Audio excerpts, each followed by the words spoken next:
2023 nous permet de marquer de nombreux anniversaires au cours de ces 70 dernières années de Formule 1.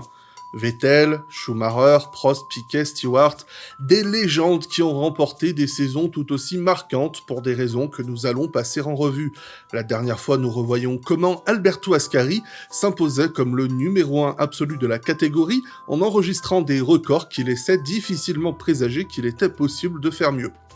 Et Ascari détient d'ailleurs encore un impressionnant palmarès, d'autant plus quand on considère que ces 2 saisons de domination avaient moins de grands prix réunis qu'une seule saison de 2023.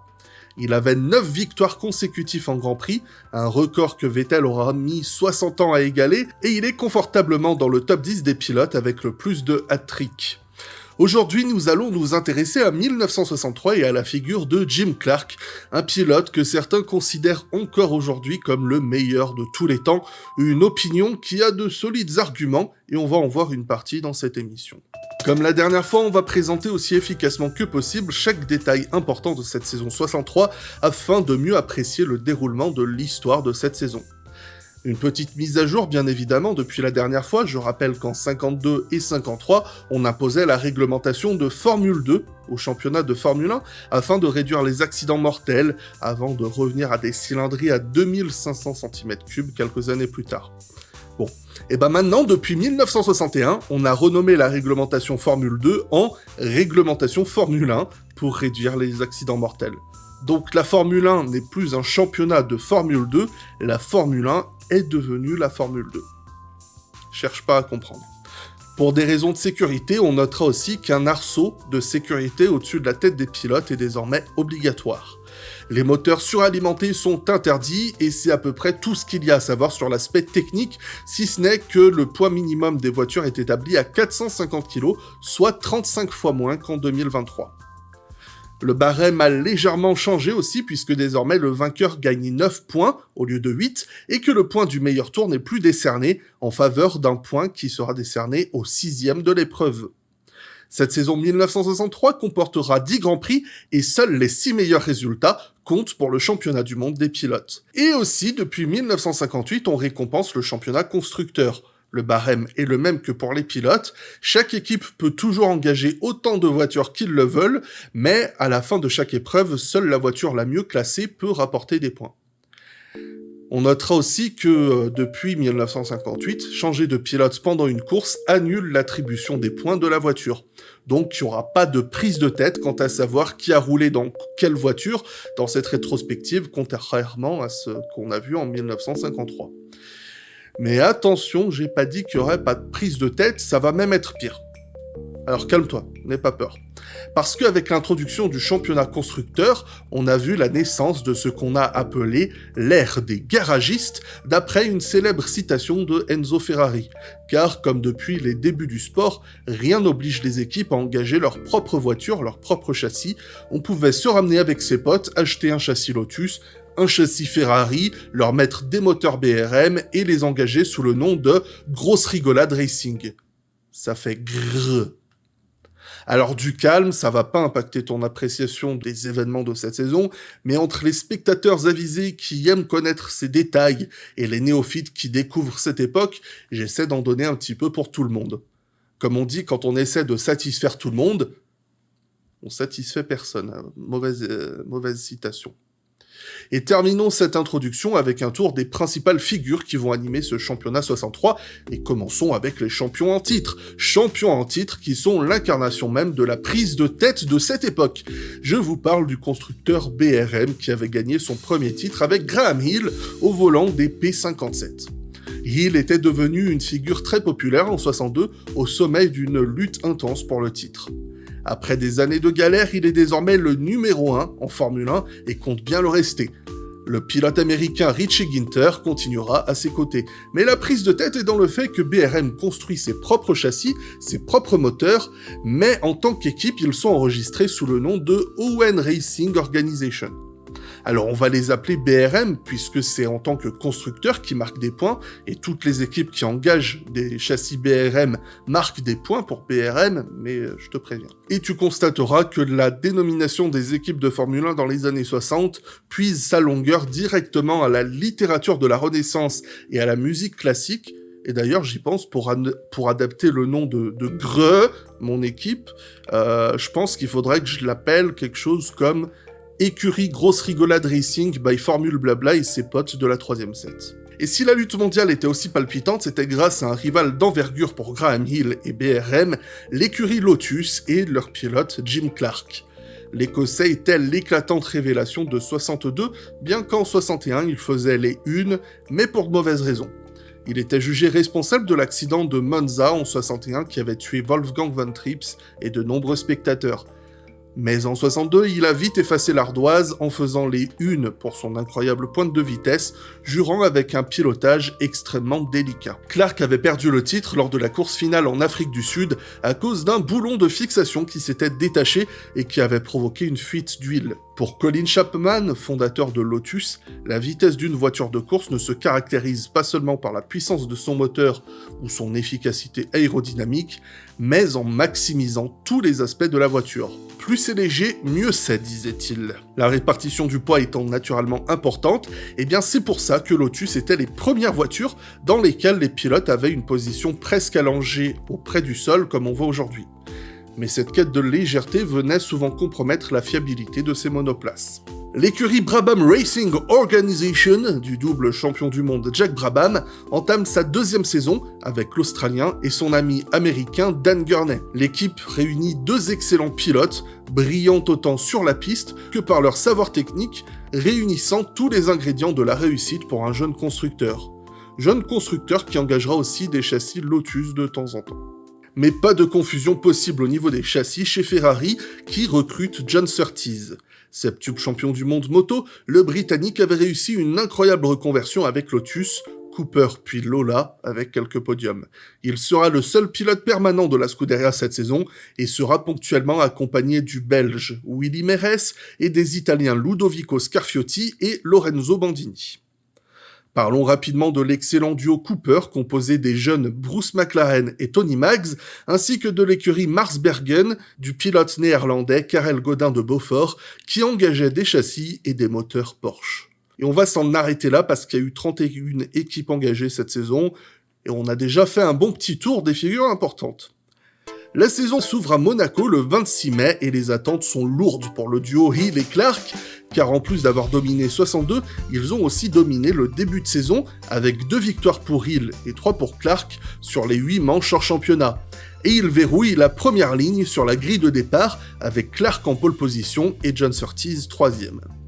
Au départ, Graham Hill prend la tête et une incroyable lutte s'engage. Clark dépasse Hill, mais ce dernier le repasse immédiatement. Jim Clark va plus vite, mais Graham Hill profite d'une meilleure traction et le scénario se répète plusieurs fois.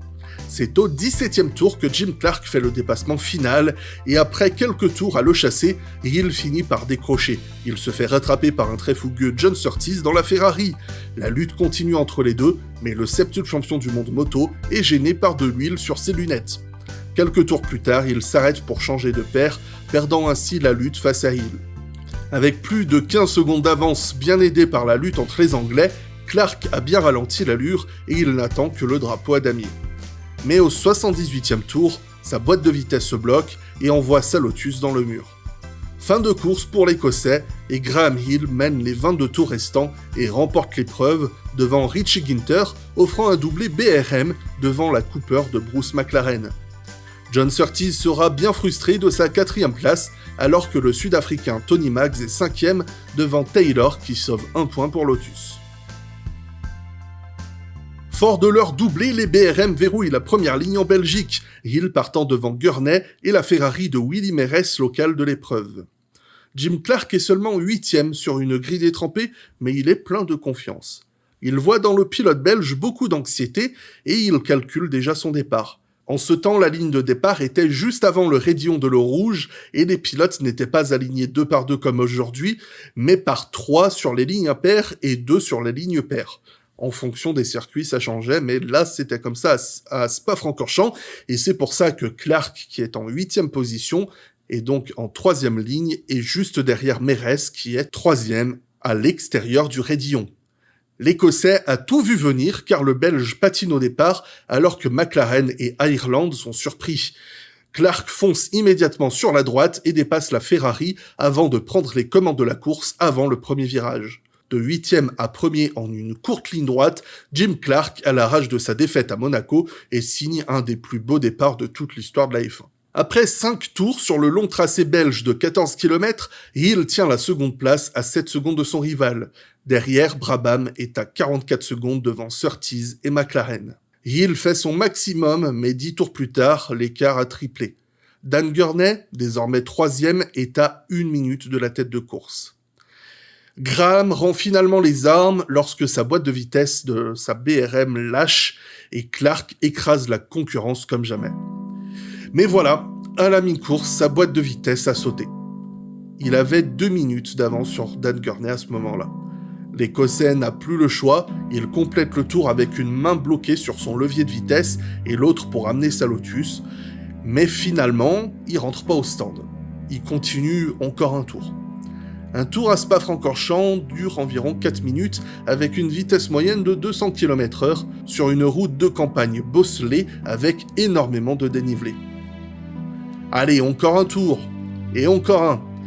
Et ça y est, Jim Clark a complété le 451e et dernier kilomètre du Grand Prix de Belgique et remporte la course. Puis le silence. On attend le deuxième. La course de Dan Gurney est terminée, l'Américain est 3e à un tour de Clark et il prend au passage le premier des 124 podiums de l'écurie Brabham. McLaren ramène sa Cooper Climax 4 minutes et 54 secondes après que Jim Clark a gagné la course. Si ce n'était pas pour le Grand Prix du Portugal 1958, où Stirling Moss gagnait avec 5 minutes 12 d'avance sur Mike Hawthorne, eh bien ce serait le plus grand écart entre le premier et le deuxième de toute l'histoire. Mais c'est une chose de creuser un tel écart sur le tracé urbain de Boa Vista, c'en est une autre de le faire à Spa-Francorchamps en pilotant la moitié de la course avec une seule main. On savait qu'il était phénoménal, mais en ce jour, Jim Clark vient réclamer haut et fort le statut de meilleur pilote automobile du monde, faisant trembler des noms légendaires comme ceux de Fangio, Moss ou même Ascari que nous connaissons désormais si bien. Une victoire partout et un nouveau doublé en qualification pour Hill et Clark et une nouvelle pole position pour Jimmy Boy à Zandvoort, devant Hill et McLaren et 3e devant Brabham et Surtees. L'Écossais s'envole au départ pendant que Hill et Brabham se disputent la 2e place. Le Londonien remporte le duel alors que l'Australien abandonne plus tard dans la course. Même débarrassé de son adversaire, Hill ne parvient pas à rattraper Clark et doit même passer au stand lorsque son moteur surchauffe. Surtees prend la 2e place, mais commet une erreur et offre la position à Dan Gurney, et ce sera notre podium néerlandais, alors que Jim Clark enregistre, avec le meilleur tour, le second grand chelem de sa carrière. Innes Ireland prend la 4e position, devant Richie Ginter qui inscrit les seuls points de BRM ce jour-là. Ludovico Scarfiotti prend son premier point en Formule 1 avec Ferrari pour son tout premier Grand Prix. C'est à le détester, de toute l'histoire, ils sont 3 à avoir réussi, Alberto Ascari, Sebastian Vettel et Jim Clark. 2 grands chelems consécutifs que chacun a enregistrés dans des saisons de pure domination, 1952, 2013 et 63. Après qu'il a verrouillé la pole position, encore une fois devant Hill, ce dernier cale au départ et doit se faire aider par ses mécaniciens pour partir. En 5 tours, Clark a déjà 8 secondes d'avance sur Gurney, Brabham et Surtees. Victime d'une perte de puissance moteur, Clark compense dans les virages rapides où sa Lotus et lui sont plus agiles. Preuve de la domination de la Lotus 25, Trevor Taylor se débarrasse de Gurney et menace Brabham avant de voir un problème de transmission. Avec un dépassement dans le dernier tour, Tony Maggs prend la 2e position pour Cooper, alors que Hill sauve le podium dans sa nouvelle BRM P61 qui semble problématique. Brabham termine devant son coéquipier Dan Gurney, alors que Joe Siffert prend un très beau point pour son équipe privée qui engage des anciennes Lotus 24 avec un moteur BRM. Graham Hill sera bien heureux de retrouver sa BRM P57 à Silverstone et il le prouve en enregistrant le meilleur tour de la première séance de qualification le jeudi matin avec Jack Brabham enregistrant un temps exactement similaire en 1 minute 36. Il améliore de 4 dixièmes lors de la 2e séance, mais Jim Clark trouve 1 seconde complète en moins et prend sa 4e pole de la saison. Graham et BRM ont du boulot. Mais ouf, l'Écossais rate son départ et ce sont les Brabham de Brabham et Gurney qui prennent la tête devant la Cooper de McLaren et la BRM de Hill. Mais Jimmy Boy ne perd pas son sang-froid, dépassant coup sur coup Hill, McLaren et Gurney le tour suivant, et Brabham ne tient qu'un seul tour supplémentaire devant la Lotus affublée du numéro 4 qui prend les commandes et creuse immédiatement une seconde d'avance. McLaren et Brabham abandonnent alors que Hill cède face à son coéquipier Ginter plus performant. Alors que Jim Clark remporte une nouvelle victoire dominante, le public anglais s'était délecté de la lutte entre deux de ses héros, Surtees gagnant le duel pour la deuxième place face à Hill. Ginter est quatrième devant Lorenzo Bandini, conduisant une BRM P57 privée, et Jim Hall dans l'écurie British Racing Partnership, engageant une Lotus P24 à moteur BRM. La nouvelle domination de Jim Clark est célébrée avec cérémonie suite à la mort d'un commissaire lors d'une course de GT au matin du Grand Prix. Il reste 5 épreuves au championnat et déjà, avec 4 victoires, Clark pourrait être sacré à sa prochaine victoire si Hill ne gagne pas. Il mène avec 36 points, soit 24 de plus que Richie Ginter, lequel mène Graham Hill et John Surtees de 1 point. Gurney est 1 point derrière et McLaren encore un autre point derrière. Retour au Nürburgring qui avait vu une magnifique victoire de Hill la saison précédente. Pour donner toutes ses chances au champion du monde en titre, BRM arrive avec des améliorations sur sa P61, mais lui laisse un châssis de sa P57 de côté au cas où les améliorations ne fonctionnent pas. Bon, on est au Nürburgring, le tracé fait 23 km, il y a plus de 120 virages et les Formule 1 sont bien moins stables qu'aujourd'hui, donc il est naturel qu'en ce temps-là, les écarts soient énormes selon nos standards modernes. Aujourd'hui, on dit qu'une demi-seconde, c'est énorme sur un tour, mais à l'époque, c'était comme 5 millièmes de seconde aujourd'hui. Bref, Jim Clark fait la pole 9 dixièmes devant la Ferrari de Surtees. Vous allez me dire, oh bah, ça va. Avec tout ce que je vous ai donné comme contexte, 9 dixièmes, c'est pas énorme. Bon. Lorenzo Bandini, qui est 3e, est à 8 secondes 5 de la pole position. La musique se répète, Clark s'envole, mais passé quelques virages, il ralentit, victime d'une bougie défectueuse. C'est Richie Ginter qui prend la tête et Surtees la seconde position. À la fin de ce long premier tour, Clark est collé à ce groupe de tête, poursuivi par McLaren en 4e place. Mais Richie Ginter ne tient pas longtemps, l'Américain étant victime d'un problème de boîte de vitesse qui le passe au point mort. Il doit redémarrer et c'est Surtees, Clark et McLaren qui luttent pour la victoire. Le problème moteur de Clark semble s'être envolé et il prend la tête de course à Surtees, lequel ne lâche pas l'Écossais, avide de cette première place qui serait synonyme de premier succès. La Cooper de McLaren commence lentement à décrocher. Quelque chose ne va pas avec sa T66. Et voilà quoi. Sa suspension casse à l'amorce d'un virage rapide. McLaren se crache violemment, on le retrouve inconscient, mais plus de peur que de mal, le Néo-Zélandais se réveillera un peu plus tard à l'hôpital, en bonne santé.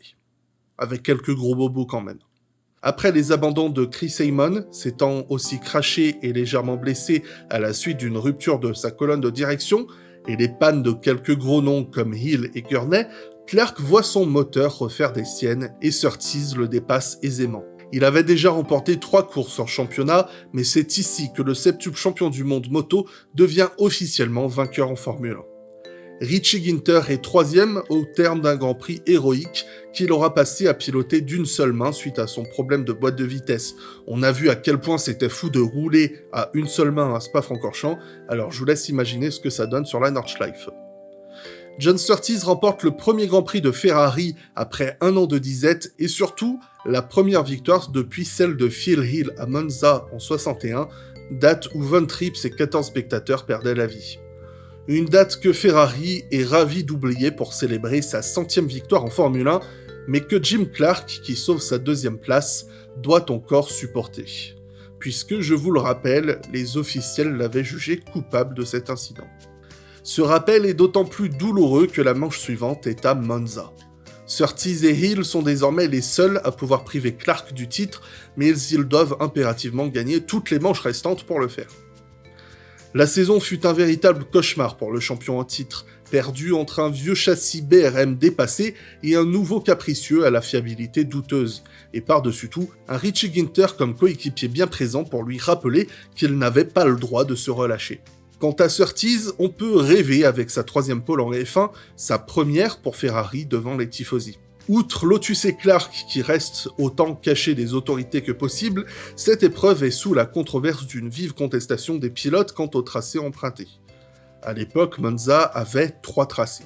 Celui qu'on connaît aujourd'hui, avec quelques chicanes en moins, l'ovale, qui est toujours là aujourd'hui mais qui n'est plus utilisé, et le tracé combiné, qui regroupe les 2 tracés en un seul tour, avec une séparation au milieu de la ligne droite. Le tour commence du côté gauche de la piste, on fait un tour du circuit normal, qui se termine par la Parabolica et renvoie sur la partie droite de la partie principale de la ligne droite, où se trouvent les stands.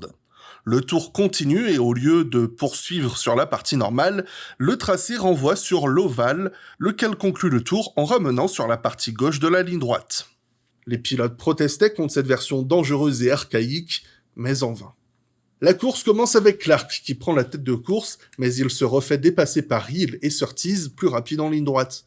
Graham Hill ne tient que 3 petits tours avant de se faire dépasser par Surtees et Clark, perdant ensuite contact avec eux. Surtees donne son maximum, mais Clark reste collé à lui, aidé par l'aspiration surpuissante que donne ce circuit. Mais c'est terminé pour l'Anglais. Son moteur explose sous les hurlements des tifosi. Clark, privé d'aspiration, se fait rattraper par Gurney et Hill. Les 3 pilotes se relaient en tête de course pendant une dizaine de tours, mais, une fois n'est pas coutume, Clark est épargné par la mécanique. Hill maudit son embrayage et Gurney son moteur. Ginter est 2e pour BRM et McLaren 3e pour Cooper. Il ne faisait aucun doute que Jim Clark serait un jour champion du monde. La suprématie qu'il affichait cette saison dépassait celle de sa Lotus, qui remporte à son tour son premier titre constructeur. Les fans, observateurs, les équipes et autres pilotes le disaient tous. Il y a quelque chose de magique dans ce pilote. Comment ce simple et timide fermier des Landes écossais peut être aussi bon ? Ses pneus ne crissent pas, il ne donne aucune correction à son volant, il n'a pas l'air d'être à l'attaque tout le temps comme ses rivaux, tout semble si simple, si évident, si doux. Les caméras et les appareils photo capturent cette légendaire image de Jimmy qui traîne Colin Chapman dans un tour de célébration à Monza. À la maison, il est accueilli en héros. Toute une ville a organisé une parade pour le saluer, sans vraiment comprendre comment un fermier, comme eux, un conducteur de tracteur comme n'importe lequel d'entre eux, est champion du monde. Mais Clark n'a pas le droit de célébrer. À peine Chapman et lui descendent de la Lotus après leur tour de parade, qu'un huissier vient lui livrer une citation à comparaître devant un juge. On cherche toujours le coupable pour l'incident de 61. Après des heures d'entretien, Clark est de retour, mais l'alcool ne sera pas à la fête de ce qui aurait dû être le plus beau jour de sa vie. L'alcool est là pour noyer les larmes de ce terrible souvenir et la colère de Jimmy qui n'a jamais pu supporter le fait d'être accusé dans cette affaire qui lui valait une énorme pression médiatique et de perdre le respect de certains de ses pairs. The question for 3 hours. I made a complete statement in English and signed it. And what I'm expected to remember about the accident now that I didn't last year, I wouldn't know. Whether you like it or not, buddy, you're a news figure, you've been involved in a serious thing like that. We've got to badger you. I mean, what do you feel about this? And how do you... Well, what I say to that is, why the hell don't they come and badger me after I've won a good race? Mm-hmm. All right? Mm-hmm. Why don't they badger me when I've done something good? They don't want to know you when you're doing well or doing anything right. It's when you're up in the shit they want to know. Entre cet accident et sa défaite au mondial en 62, Sterling Moss avait qualifié Jim Clark de pilote immature qui n'avait pas la stature d'un champion. Certains diront qu'il est jaloux de ne pas avoir gagné de titre. De retour avec sa BRM P57 au Watkins Glen, Graham Hill signe sa 2e pole position de la saison. Et comme si le sort lui riait au visage, le nouveau champion du monde Jim Clark cale au départ. Voilà. Le temps de redémarrer le moteur, Jim Clark a déjà un tour de retard sur tout le monde. Hill mène l'épreuve devant l'autre BRM de Ginter et la Ferrari de Surtees. Ce dernier est très pressant et arrive à prendre les commandes de course après une intense lutte contre les BRM. Derrière, les Brabham de Gurney et Brabham luttent contre Ginter, mais quand ça veut pas, ça veut pas. La barre anti-rouillis de Hill casse, il parvient à garder le contrôle, mais il a un sérieux handicap et Surtees s'envole. Mais au 82e des 110 tours, la chance salue le moustachu lorsqu'il voit la Ferrari rentrer au stand sur une panne moteur. Comme la saison avait débuté, c'est un doublé BRM avec Hill qui l'emporte devant Ginter. Entre-temps, cette course de galère. Ah, si seulement la réussite avait été là. Ou est-ce un manque de réussite ? Parti avec un tour de retard, Jim Clark termine à une improbable 3e place, complétant le podium et prouvant encore une fois sa supériorité avec le meilleur tour. Brabham est au pied du podium devant la Ferrari de Bandini et la Porsche de Karel Godin de Beaufort. Je vous épargnerai le récit du 3e et dernier Grand Chelem de Clark cette saison. Il égale ainsi le record de Ascari de 3 Grands Chelems sur une saison, record qui sera égalé par Mansell en 92, Hamilton en 2017 et à nouveau par ce même Jim Clark en 65, mais qui ne sera jamais battu. Enfin, je dis ça en 2023, il y a encore Verstappen, on sait jamais. Je le mentionne au cas où. Brabham prend son premier podium de la saison et le premier avec son équipe et termine devant Ginter. Et il est 4e devant Bonnier et Gurney. La dernière manche de la saison 63 se tenait en Afrique du Sud sur le tracé de East London. À l'image de cette fin de saison, Clark s'envole et domine, mais la Ferrari de Surtees n'est pas loin, alors que Brabham perd du terrain. La seconde Brabham de Gurney passe Surtees, qui finit par abandonner. Jim Clark améliore le record de 6 victoires sur une saison détenu par Ascari, avec son 7e et dernier succès de la saison. Ce record de 7 victoires sur une saison a tenu jusqu'en 1992, lorsque Mansell remporta son seul titre avec 9 succès. Gurney et Hill complètent le podium, McLaren est 4e devant Bandini et Bonnier. Alors que Lotus prend la coupe constructeur devant BRM, Brabham, Ferrari et Cooper, Clark est champion avec 54 points. Grâce à 3 bonnes dernières courses, Graham Hill prend la 2e place avec 29 points, à égalité avec son coéquipier Richie Ginter. Surtees est 4e devant Gurney, McLaren, Brabham et Mags, Bonnier 9e, tandis que Innes Ireland et Lorenzo Bandini se partagent la 10e place. Aucun pilote n'a jamais autant dominé la scène internationale comme Jim Clark l'a fait. Même quand ses Lotus n'étaient pas au point ou manquaient de fiabilité, il n'était pas risqué de mettre un petit billet sur une victoire de sa part. Champion en Tasman Series, un autre championnat avec des Formule 1, champion en BTCC, des victoires aux États-Unis, aux 500 miles d'Indianapolis, en Formule 2, et j'en passe, plus de 44 victoires en Grand Prix en comptant les épreuves hors championnat. Sa mort lors d'une anecdotique course de Formule 2 en 68 a purement chamboulé le sport automobile. Les pilotes ont pris conscience que ce qui n'arrive qu'aux autres pouvait même arriver au pilote le plus parfait qui soit, qui ne commettait jamais d'erreur. I remember exactly where I was on the circuit when a man arrived in an Alfa Romeo and he said, "Jim Clark dead." That was all he could say. I could phone Helen and I called her and we never spoke. Just like that.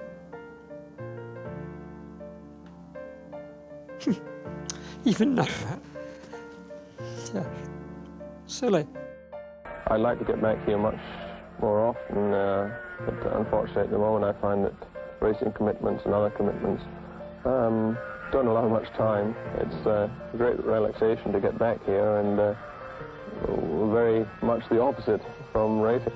Les organisateurs durent affronter la rage des spectateurs de voir leur pilote favori perdre la vie. Son compatriote Jackie Stewart, qui avait entamé un mouvement pour forcer l'amélioration de la sécurité, touchait de nouveaux militants et réussit à donner de la crédibilité à ses actions. À son grand désespoir, Stewart aura régulièrement de nouveaux arguments à faire valoir dans sa mission. On note aussi la mort d'un autre champion du monde avec Jochen Rindt en 1970. Le brillant Bruce McLaren n'avait pas la réussite de son côté, mais ce qu'il a accompli en tant qu'homme est sans discussion au sommet de ce qui a été fait au sommet du sport automobile. Sa mort lors d'une simple séance d'essai fut une réelle tragédie et une épreuve pour son écurie qui donna son maximum pour faire perdurer son héritage. Le jeune Lorenzo Bandini avait un beau potentiel, mais quitte le monde trop tôt avec une seule victoire suite à un accident fatal dans un horrible accident à Monaco. Pour le reste, l'excellent rival de Hill, Richie Ginter, quitte la Formule 1 avec un seul succès, et c'est une bien maigre récompense pour l'Américain. Son compatriote Dan Gurney avait également contribué aux premières gloires de la grande équipe Brabham, et son amour pour les voitures le conduisit à remporter, à son tour, un Grand Prix avec une voiture de sa conception dans l'équipe Eagle en 1967.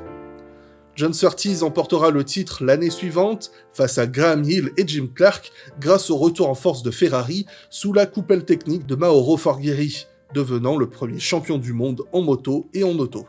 Quant à Graham, ses multiples succès à Monaco et son statut d'unique détenteur de la triple couronne en dit long. Mais allez quand même voir mon émission sur Graham Hill parce que... je sais pas les vues. Bref, j'espère que vous aurez passé un moment agréable dans cette rétrospective. De nombreuses révolutions techniques vont frapper la Formule 1 d'ici notre prochain rendez-vous dans 10 ans. Je veux pas vous faire saliver, mais entre l'émergence de l'écurie McLaren, portée par Peter Revson et Denny Hulme, l'éclosion de jeunes talents comme François Sévère, Carlos Reutemann ou James Hunt, et la lutte à laquelle nous assisterons entre les héritiers de Clark chez Lotus, avec Ronnie Peterson et Emerson Fittipaldi face au numéro 1 de l'époque, Jackie Stewart, essayez quand même de pas trop en faire couler sur le menton. Voilà. Merci de votre écoute et à très bientôt. Very, very tough opponent. He not only can drive quickly, but he can race. And that's that little distinction from being able to conduct a car quickly around a circuit and then race at the same time. Now, you know Clark's listening to you up on Border TV in Carlisle. Have you anything you'd like to say to him? Yes, I hope he goes back to farming.